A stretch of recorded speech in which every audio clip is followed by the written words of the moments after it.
Right. The repurposing of an old bicycle with electric motor.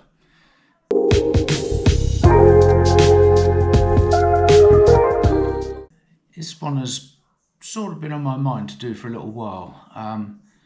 Think back to when you were 16 or 17, started riding motorcycles.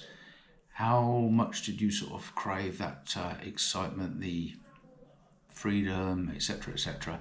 I'm sure we all did. Anyway, that's it for now. We'll follow this one now and we'll get the little walk around done, and then we can take it for a road test. Right, first of all, let's have a look at the kit and the problems we faced when we're fitting it. This just slips into swinging on the frame, so that's easy. The problem we had was, obviously it's not a very precise thing, so there's basically a lot of wiring, some of which I managed to tuck away. In here we've tucked some wiring up underneath that splash shield, and of course there's copious amounts of cable ties. So nothing really comes of all that. As I say, we just sort of tied it all up as best we can. Here's where the problem came, which is down there on the pedal crank. This little fitment comes with some lugs and a fixing, probably for just a standard round down tube, so you can angle it a bit. And I found that wouldn't fit anywhere to make an appropriate 3mm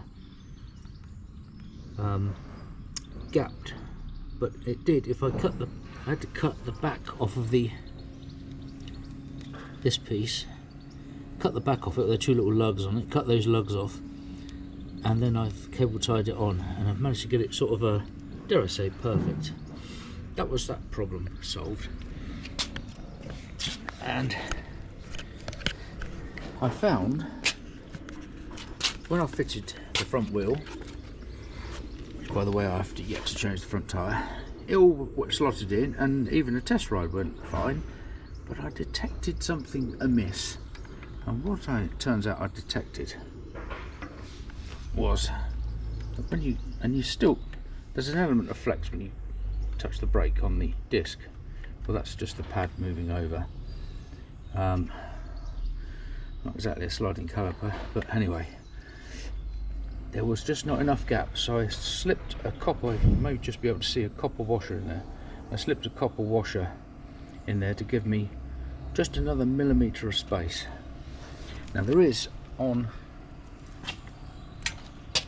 these things, I mean the brake caliper itself has adjustment, but as you can see it's pretty much, I could probably put another thicker washer in actually.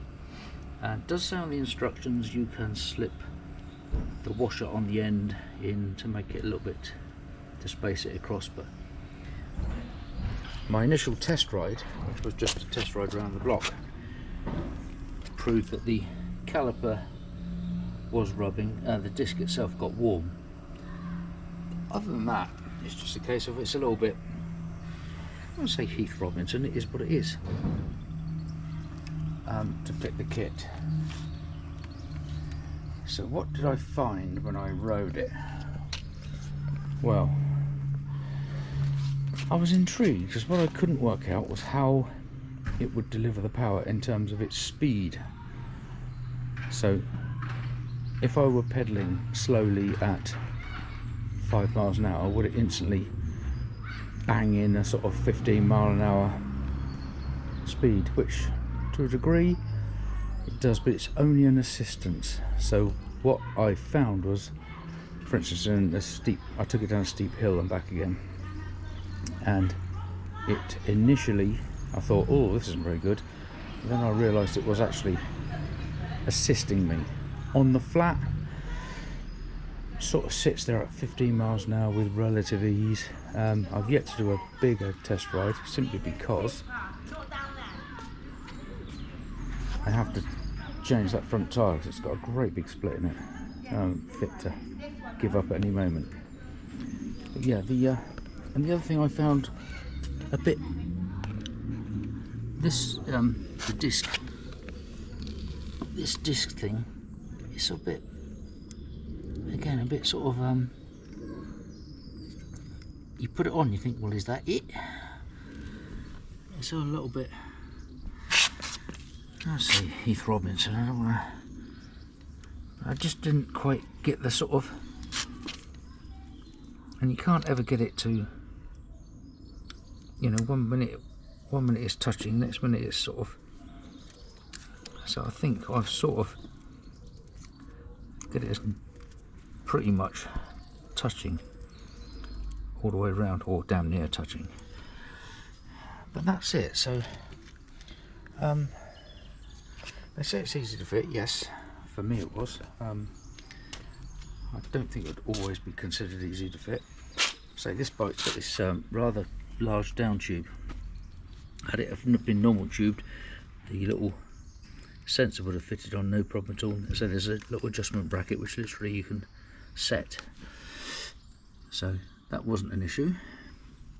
Tidying up the wiring is always going to be an issue. It's never going to be as tidy as you want, but generally that's the sort of issues I found fitting it.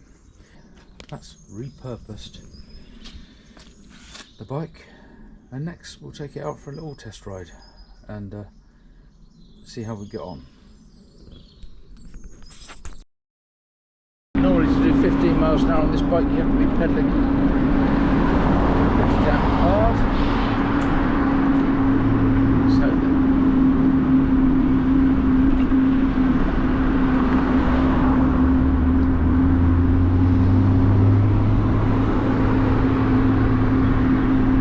there's obviously its happy speed.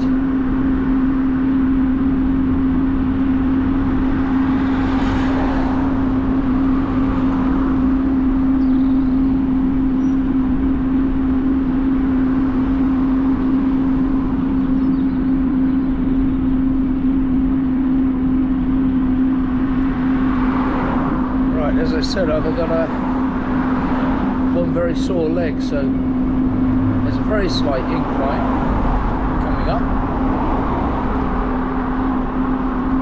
and we're sitting at 15 miles an hour.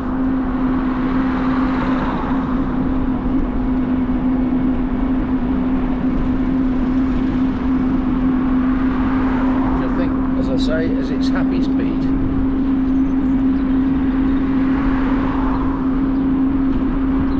Slightest of inclines here.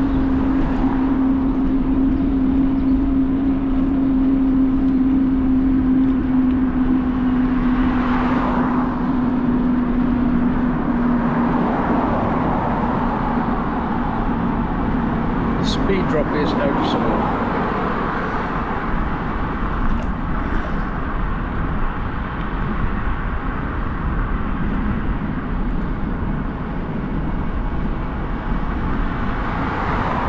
Still in top gear with very little effort.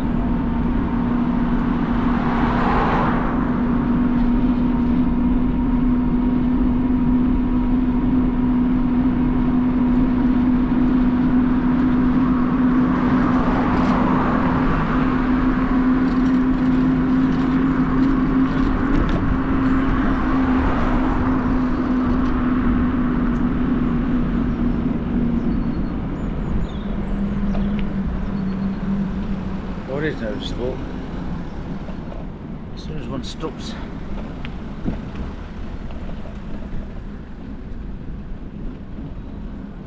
pedaling, it's 16 miles an hour. I haven't got any more, no more gears left in the pot.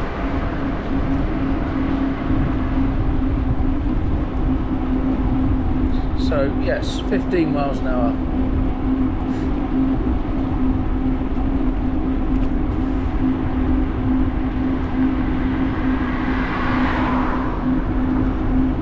After 15 miles an hour, I think we're adding power to get any faster, unless you're on a hill, of course.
to say, that's something else. The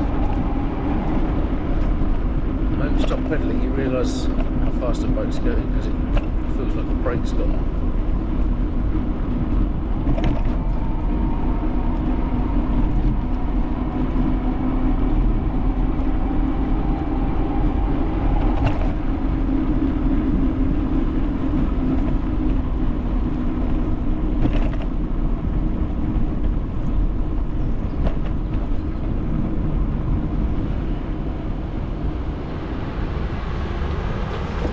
Right, and there you have it, the Swytch Go Plus kit fitted to, what is it? Can't remember what the bike is, actually Claude Butler of some sort, Pagan, which was a heavy bike to start with, about 13 or 14 kilograms I think. Weight now, it sits at 19.5 kilograms, so give or take, probably allowing for a few inconsistencies, 20 kilograms. So that's all good, I'm happy. It's £419, a couple of hours to fit, and I think well worth the effort. Repurposed an old bicycle. So till the next time, see you then.